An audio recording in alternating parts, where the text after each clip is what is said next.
My name is Peter Marino, and I've been a personal trainer and health coach for over 25 years. In the 90s, I competed in bodybuilding and dabbled in modeling. I wrote dozens of articles for websites, magazines, and journals. I even created a kids' fitness DVD in 2006 and won a Best Instructional Documentary Award for it. In the past 6 years, I've also been a social media influencer for many large brands. But throughout most of my career, I've been an entrepreneur, and I know how tough it is to stay afloat in this competitive market. So I thought, it's time to give back to all the fitness professionals trying to grow their brand. That's why I created Getting Personal with Trainers. I want your voice to be heard while providing a captive audience.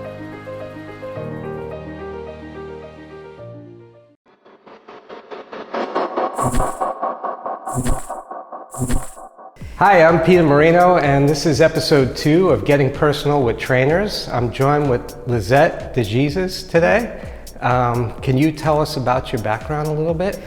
Well, my background started, I guess, when I was really young. I have a background in dance.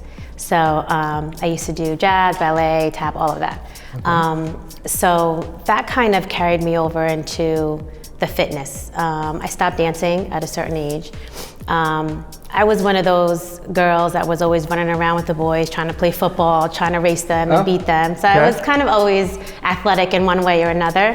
But I started training a boot camp, which my first one was kind of funny because it was like, it was kind of a fail because I was like, what am I doing? But I loved it, and I was like, I already have a background in dance, and I kind of incorporate that into my workout routine somewhat in a way. Okay. So I started teaching boot camps, and then it just kind of led into personal training from there. About how long ago did you start giving I want to say maybe about 7 years ago. Okay. Yeah. All right. That's pretty much when I started getting into group fitness training too. Yes. Yeah. Oh, cool. Very cool. All right, so basically dance led you into fitness. Yes. You would say. Okay, so that was your journey. That was my journey, yeah. What certifications do you have? Well, right now, personal training, group training.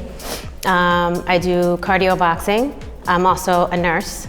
Right. So that's really a big thing too. Yes, very big. Yeah, really big. So right now, especially during this time, it kind of plays a big part.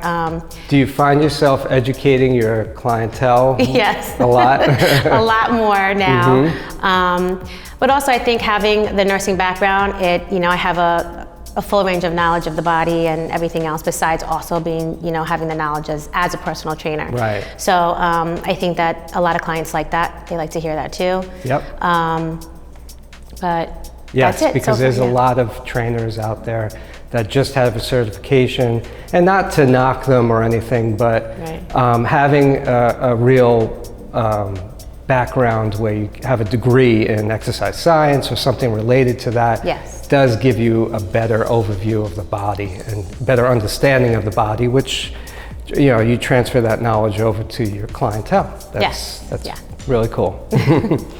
All right, so in terms of motivating you to work out, what gets you going to work out? Music.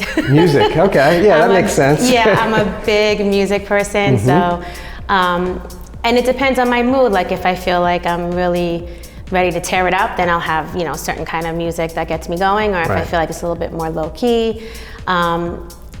And I'm always dancing too, still, when I'm training my clients, I'm dancing and they're laughing and stuff like that, but yeah, music gets me going. Yeah, it has to be fun. Yes. I mean, the workouts are hard, and they know that, but as long as you make it fun, you don't want to discourage them by making it too hard and not fun at the same time. Exactly. So I kind of incorporate all that. So is there any specific, I know you're into dance and all, but is there any specific training style that you do with your clients or that you like HIIT or something like that? I do everything. I like HIIT. I'm really big into isometric, into the iso holds. I love that. I feel like besides building strength, it helps build muscle. The clients, they kind of hate when I'm ready, hold, and they just look at me like, why? But, you know. It's a good technique, time under tension, yes, basically. I love it. And I don't think it's used a lot. Right. But I love doing that. I love that. I love glute training. That's a big thing for me, leg training. Okay. Big amongst women. Yes, women are very interested. Women. They love that. All right, that's cool. Is there anything that you would like to see change in the fitness industry? Is there anything that you really don't like that's going on right now? I think on a positive note, I think it's great that it's now outsourcing to where people can do it within their own homes, which I think is important because a lot of people sometimes don't want to go into a gym, and this gives them a platform to be able to work out in their own space, feel comfortable. Right. The only thing that I feel that needs to improve is body image. I think that they tend to focus on a certain body type, and men and women both look at this body type and they think, okay, I want to look like that. Yeah. And it's a great goal, but it's sometimes unrealistic because everybody's body is different, shaped differently. So you have to think of a goal that's realistic for you. So I think body image is, you know, something that they need to expand on and use different body types. And you kind of see the same mainstream type of body, so. Right. And it's happening, you know, you do see they're encouraging and showing women that are slightly overweight as normal. You know, that's fun. I think it's good because we should be engaging everyone.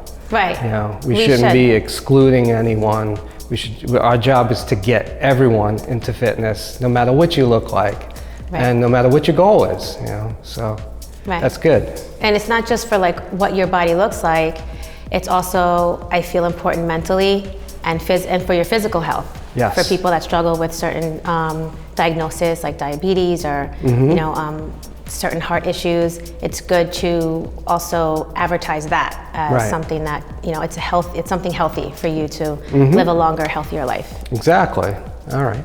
So in terms of talking about mental health, how do you deal with stress, like especially now through all this COVID crisis? Well, besides working out, I got into meditation. Okay. Which is amazing. It was really hard at first because, you know, when you're somebody that's always on the go, you know, you have to learn to kind of center yourself and just stay quiet and kind of learn to relax and be at peace. Right. You learn breathing, which was something that people I don't think know enough of. Kind of breathing in your own space and being able to calm yourself down. So I got into meditation, which is working really well. Have you, is it self-taught or is it, did you go you know somewhere? what, YouTube is awesome for that. Besides being awesome for other things, I learned through, I guess, YouTube. And just kind of following that and just reading about it more. I brought books, I read about it. So I use it twice a day. In the morning when I wake up and in the evening before I go to bed. It helps me calm down from the day. Very cool. In terms of nutrition, diet, what do you do with your clients with respect to that? Well, I don't really promote, I say diet per se. It's more of, I guess, clean eating. Right. I promote them to have more protein, a lot of veggies, clean carbs, like sweet potato, quinoa, things that are healthy for you. Right. Drink a lot of water, stay away from sugars. The basics. The basics. And it's just, you know, and it's portion control. It's not like, well, you need to eat this certain amount. And, you know, people get crazy. And if they don't understand what you're saying to them and they have to sit there and count and you know, it's frustrating and it'll have a quicker setback. Yes. And it will be short-lived. Right. You know, they won't. They'll be discouraged very quickly. Yes, they'll be discouraged. So, you know, just promoting healthy eating habits, stay away from the chips, stay away from the sugar. Right. Which is hard, but we all have our days. Yeah. But as long as it's in moderation. Yes. Yeah. I mean, if you're shooting for a certain goal, like if you're competing in a bodybuilding competition, obviously that's totally that's all different. On the other end. But for the average person, yes, I think that's the best approach.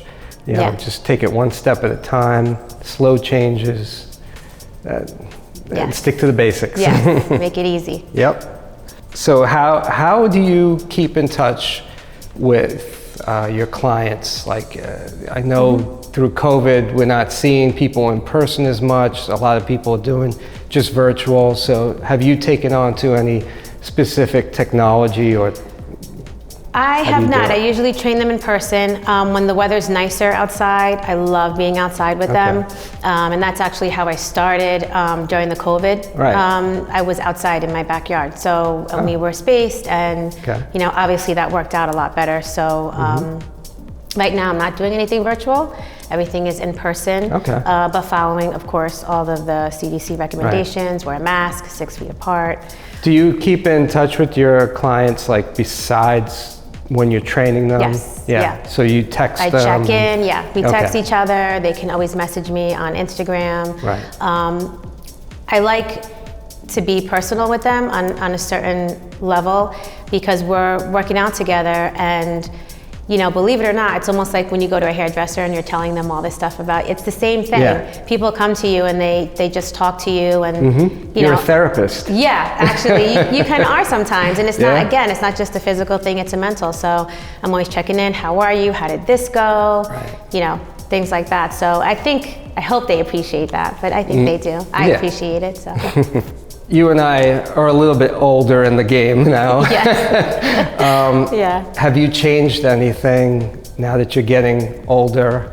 Like in terms of training, is there anything you do differently now than when you were younger? I think so. I think I pay more, and it depends on the age of my client also. So I think I pay more attention to, you know, what's good for the body and how athletic you are and how often you train. And what I will use and how I will train you. Right. So I'll use a lot of bands, things like that. I really pay attention to, you know, if it's an older client, pay attention to their knees, their form. I'm very big on form. Even training myself, I know my limitations. Right. What I can do now sometimes might have not been what I could have done when I was way younger. So. But yeah, I really pay attention to form. I'll change my exercise as to how my body feels and things like that. So. So a little fun question. Is there any little known fact or a unique thing about you that you'd like people to know? I have 4 children and I'm also a grandma of 2 beautiful granddaughters, also known as Glamma. Is there a favorite exercise that you have that you like to do yourself or that you like to give your clients? I love push-ups. I do, with the holds. So it's a push-up hold. Push-up with a hold. That's a good one. Yes, it's a very good one. And that's one of my favorites. I'm kind of known for that, so. Wow, that's cool. Another fun question. If you were granted one superpower, what would it be? Besides having all the other ones right now? Now, if I was granted one superpower, it would be to be a healer. To have the power to heal. That's definitely very selfless. Yes. That's cool. So you're in the right industry. Yes. Very good. I like that answer. How can people get in touch with you after viewing you? They can text me personally. They can email me. Which is social media handles? For Excel_fitness19. I'm on Instagram, so they can catch me there. My phone number and my email's on there. Too? I do not have a website, not yet. That's kind of in the making. All right. Cool. All right, well, this was great. It was great meeting you. Well, not meeting you, but interviewing you. Yes. And hopefully we could do more of this in the future. Yeah, future that would episodes. be great. It was fun. Okay. Thank you. Thank you. All right.